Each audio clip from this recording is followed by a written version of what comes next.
રાજ્ય સરકારના પંચાયત અને ગ્રામ વિકાસ વિભાગના કમિશનરે ગામડાઓમાં રખડતા કૂતરાઓને પકડવા માટે તલાટીઓને આદેશ કર્યો છે, જે આદેશનો પરિપત્ર પણ તલાટીઓને મળી ગયેલ છે. તેમ છતાં હજુ સુધી ગામડાઓમાં તલાટીઓ દ્વારા રખડતા કૂતરા પકડવાની કામગીરી શરૂ કરાઈ નથી, જેના કારણે રખડતા કૂતરાઓનો ત્રાસ પણ યથાવત રહેવા પામ્યો છે. ત્યાં બીજી બાજુ ગામડાઓમાં કેટલાક લોકો કૂતરાઓ કરડવાના અસંખ્ય બનાવો, અમુક વ્યક્તિને અથવા પશુને કૂતરાના કરડવાથી હડકવા ચડવાના બનાવોથી પણ લોકો હેબતાઈ ગયા છે અને કૂતરાઓનો ભય ઊભો થવા પામ્યો છે.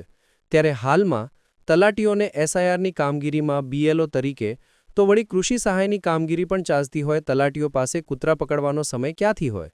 તલાટીઓને કૂતરા પકડવાની તાલીમ પણ અપાઈ નથી, જેથી તાલીમ વિના કૂતરા પકડવા જોખમી પણ લાગી રહ્યા છે. જેથી તલાટીઓએ ડભોઈ તાલુકાના ગ્રામ્ય વિસ્તારોમાં હાલ સુધી કૂતરા પકડવાની કામગીરી શરૂ કરેલ નથી. રિપોર્ટ ફઝલ રઝાક ખત્રી, ડભોઈ.